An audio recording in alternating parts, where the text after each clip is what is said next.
E, claro, a expectativa que nós temos de ver novamente esses garotos participando, principalmente o Caio. Se tiver mais oportunidades, pode, com certeza, brilhar os olhos da massa ainda mais. Giovana, matematicamente falando, um empate às vezes não é tão favorável assim. Mas jogando fora de casa e pela situação que vive o Atlético, principalmente ontem, com jogadores ditos reservas e outros até que não iam entrar de forma alguma, né? A circunstância fez que eles estivessem em campo. Sim. Você acha que esse ponto valeu matematicamente para o Atlético ou perdeu essa chance por ter 2 jogadores a mais em campo? Eu acho que a gente, olhando apenas a tabela de classificação, esquece o jogo, esquece que esses 2 jogadores a mais, com certeza valeu muito pro Galo, porque querendo ou não, encostou mais no Cruzeiro, com a derrota do Vasco, ajudou ainda mais para que o Atlético tenha aquele respiro na tabela de classificação. E por tudo, né? Jogar contra o Fortaleza, como os meninos já disseram muito bem, melhor mandante da competição. Você sabe muito bem do poder da equipe do Fortaleza dentro de casa, dentro do Castelão. Conseguir-se um ponto é de extrema importância. Sim. Mas assim, obviamente, contando com todo o contexto da partida, de como que foi o Atlético que está extremamente focado na Copa do Brasil e tem que realmente se importar muito mais com isso, porque vale muito dinheiro, vale vaga na Libertadores direto. Então assim, eu acho que esse um ponto foi de extrema importância para o Galo, principalmente na situação em que se encontra o Brasileirão. Pois é, e o técnico Gabriel Milito foi perguntado sobre as chances perdidas pelo time e se foi o resultado justo. Vamos ver o que ele disse. Fala aí, capitão. Creo que con un jugador de más y 2 jugadores de más después sobre el final hemos buscado de muchas maneras, tuvimos situaciones de gol claras, muy claras. Eu pienso que no nos ha faltado calma y tranquilidad. Acontece eso, generamos peligro, no pudimos convertir, pero estuvimos muy cerca de convertir y ganar el juego. Eso, en mi opinión, hubiese sido lo más justo, pero no aconteció. Não aconteceu, né? Seria justo, né, uma vitória atleticana, mas esse resultado para ele faltou um quezinho a mais, né? Segundo ele, teve essa questão de saída de jogadores, 2 jogadores a mais, mas ele parece que não ficou muito satisfeito, não. Pelo menos nas entrelinhas ele deixou entender isso, né, Roger? Como a gente disse, pela situação, obviamente, de ter 2 homens a mais, 2 jogadores a mais durante 20 minutos, é parte do jogo como um todo. Mas eu acho que o Milito poderia ter alterado o time no início da etapa complementar. Acho que ele demorou a mexer.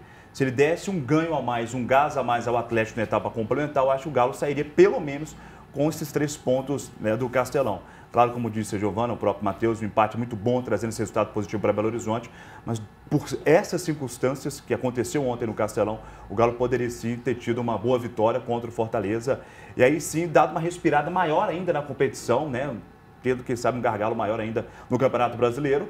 Fica-se a lamentação, mas agora é pensar daqui para frente. Tem um jogo importante sábado contra o Vasco da Gama e a Copa do Brasil. Você vira a chave totalmente. Mas pelo menos esse jogo, como a gente disse, serviu para perceber alguns atletas que ele pode contar ainda no restante dessa temporada e ter uma preparação no Campeonato Mineiro, já que o nosso estadual serve como um laboratório. Talvez seja o momento dele colocar alguns atletas em avaliação para ver se continua ou não também no time para a próxima temporada. Pois é, e como vocês avaliam a partida desse time reserva do Atlético? Acha que alguém se destacou mais? Temos mais peças que merecem essa minutagem?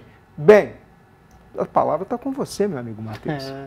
Tem sim bons jogadores. É o caso do Hobbit, ainda tem a dúvida de dar aquele segmento, se ele vai ter mais oportunidades ou não. O tempo para ele é mais curto do que para alguns, principalmente aqueles que vieram da base. O tempo já começa a correr contra ele. Só que o Roger falou uma coisa muito inteligente. Esse time do Atlético, nós vamos poder ver muito mais dele em outras rodadas. Porque o Atlético, ele focou no mata-mata. Se o Atlético vence o Vasco, passa o Vasco, por exemplo, se ele avança pela Libertadores, cada vez mais o Atlético vai usar dentro do Campeonato Brasileiro esses times, com a proximidade dos pontos para segurar e tirar aquela sina de receio de não conseguir a meta ali da pontuação para sair da zona de rebaixamento. Aqueles pontos que te dá direito a tranquilizar dentro do Brasileirão. Então a gente vai ver esses jogadores sim, vamos ter essa continuação. Eu ainda tenho outros lados, muitos falam, mas o Mariano já não é criança mais, porém ontem, a hora que a bronca foi para cima dele, ele foi muito bem, tanto na parte mental quanto na parte física também.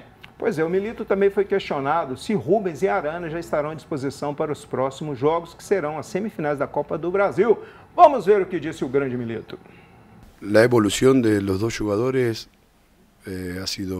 está siendo buena, están evolucionando muy bien, están trabajando con los fisioterapeutas todo el día en el club para llegar primero al juego de Vasco y después a la semifinal de la Copa Libertadores.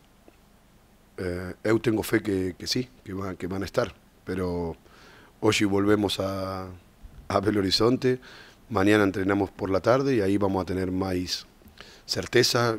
Falaremos con él, falaremos con el cuerpo médico para ver si ya están aptos para poder jugar. Giovana, não há dúvida que esse jogo contra o Vasco no sábado é um dos principais do ano. E o Arana também é um dos principais jogadores atleticanos. E o Rubens é um dos principais reservas desse time.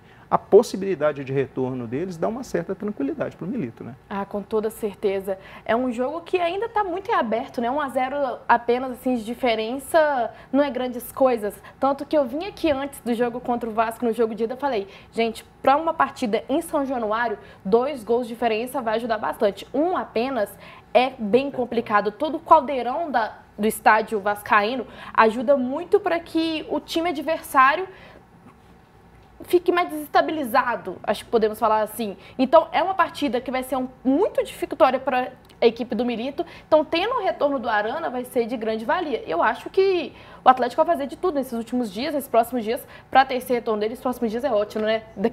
Depois de amanhã já. Mas é isso, eu acho que vai ser muito bom. É muito importante a experiência do Arana também. Ele é um atleta de seleção brasileira, ele sabe ter essa virada de chave, né, da importância de um jogo como esse contra o Vasco. Ô Roger, vamos supor que a situação bem hipotética. Arana não vai, Rubens não vai. Quem que você colocaria ali? É o Mariano de novo? É uma dúvida que a gente tem, né? Ele não foi mal ontem na esquerda, ele atuou bem, até pela sua experiência, consegue dar uma segurada na esquerda. Só que você tem o Fux também, que já fez esse papel muito bem, né? Acho que pode ser um outro jogador. É uma hipótese que ele pode utilizar, tanto o Mariano ou o Fux. Como a gente fez um placar de 2-1 em Belo Horizonte, acredito no Vasco da Gama para cima, apesar que tecnicamente o Atlético é superior ao Vasco da Gama. E o Vasco vai dar campo para o Atlético descendo no contra-ataque. Talvez o Milito segure a parte esquerda do Galo, obviamente direita do Vasco da Gama, colocando o Fux, né? E a gente vai com essa formação, possivelmente 3 zagueiros atrás, uma formação de fechamento do sistema defensivo. Você libera mais o meio de campo, né? Principalmente o lateral direito. Então eu acho que eu apostaria no Fux à esquerda, né? É porque o Vasco vai vir. É nítido que o Vasco precisa sair. Não pode esperar o Galo. Ele vai ter que sair para cima do Atlético. E você dá, obviamente, o campo, o espaço para o Atlético contra-atacar. Então eu colocaria o Fux.